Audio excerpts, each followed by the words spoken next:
Por que é que o Deus dos cristãos é que estaria correto? Em primeiro lugar, deixo claro que o Deus dos cristãos, mesmo sendo correto, ele falou, eu tenho ovelhas que não são desse aprisco.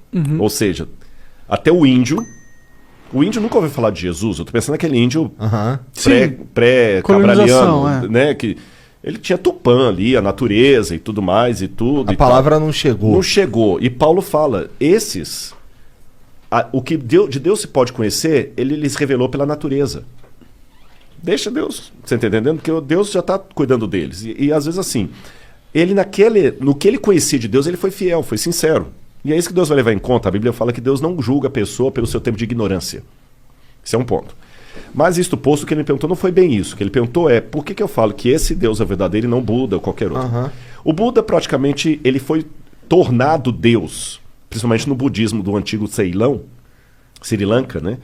Mas o Buda nunca se proclamou Deus. O budismo é uma religião sem Deus. Por isso que o budismo era a única religião que Nietzsche ainda aplaudia. A única religião que Nietzsche aceitava era o budismo. E Freud também, apesar de ateu, ambos, tinha uma simpatia com o budismo. E muitos ateus gostam do budismo porque ele propõe uma espiritualidade sem Deus. Mas existem formas de budismo, e não está errado, que tornaram o Buda um Deus. Uma estátua adorada, que é a coisa toda e tal. Mas como é que eu falo que é o Deus cristão e não qualquer outro aí? Pela forma. Lembra que eu falei aqui lá atrás na nossa conversa que nós temos uma necessidade antagônica de Deus, paradoxal? Porque ao mesmo tempo que eu preciso de um Deus todo-poderoso que criou tudo, existe um lado relacional meu que é um Deus pequeno. Vamos colocar em termos. Se Deus sabe todas as coisas, que graça tem contar uma piada para ele? Já sabe o final, né? Já sabe o final. Ele já sabe que você ia pensar em contar essa piada quando teu pai estava nascendo. Exatamente. Pra que eu vou orar? Pra que eu vou orar? Pra ti. Porque pra ele já sabe. Sim. Onde é que eu posso ir com ele se ele já tá em toda parte? Como é que eu posso abraçá-lo se ele é infinito?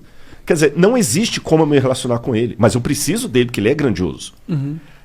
Ao mesmo tempo que eu preciso desse Deus grandioso, que não tem uma criptonita que possa derrubá-lo, porque imagina, se eu falo com você assim, não, você perguntou, o que vai ser depois da volta de Jesus, o universo, a eternidade? Eu falei, tá, mas e se Deus tiver uma criptonita que pode matá-lo e ela cai na mão de um Lex Luthor doido da vida aí? Então eu não posso ter a garantia que esse Deus vai... E se ele mudar de ideia amanhã? E se ele se arrepender? Então eu tenho que acreditar num Deus que não possa arrepender, que não possa mudar de ideia, que não possa ser surpreendido, que não possa pisar na bola. Ou seja, um Deus que é justamente o oposto daquele que eu posso ter como íntimo. Mas quando eu estava lá na podridão do lago do Cevisa, eu queria um Deus que pudesse abraçar. Eu queria até mais. Eu queria um Deus até que pudesse sofrer. Porque você, né? Comigo. Que chorasse comigo. Você já tentou ser consolado por alguém que nunca teve nada? É complicado. Às vezes a pessoa não precisa ter uma solução para o seu problema, não, mas só dela chorar com você e sofrer com você. Você não está sozinho no sofrimento. Sozinho. E nenhuma religião do mundo, eu repito, nenhuma proposta religiosa do mundo apresenta uma visão de Deus que cubra o paradoxo da minha necessidade. De um Deus que seja ao mesmo tempo transcendente e imanente. Infinito e pessoal. Nenhuma. E eu posso resumir todas as visões divinas que tem nas diferentes religiões do mundo em 4 ou 5 tipos. Você tem as animistas, que colocam poderes da natureza sobre Deus, mas é um Deus que nem pode ser amado. Ele pode ser barganhado. E eu preciso amar Deus. Você tem outras religiões politeístas, que na verdade são apenas uma deificação do ser humano. Você vai colocando Deus... E ele não te ama, ele faz trato com você. E é um Deus muito humano. Ou você pode ter aquelas religiões panteístas, como as de linha hindu, que Deus é a natureza é Deus. Então também não tem alguém, um outrem, como diz. Não tem.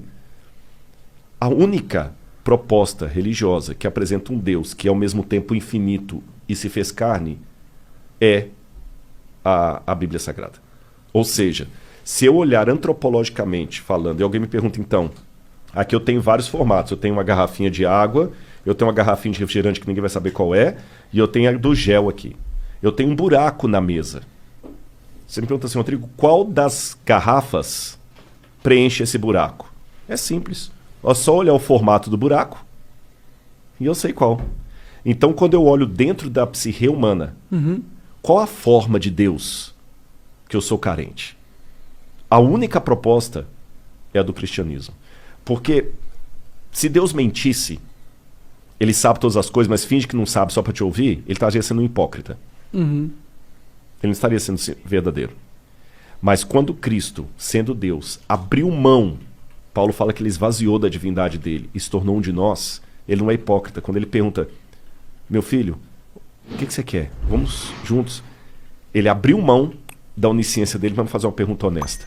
Ele abriu mão da eternidade dele para ter uma morte honesta. Ele morreu de fato na cruz do Calvário.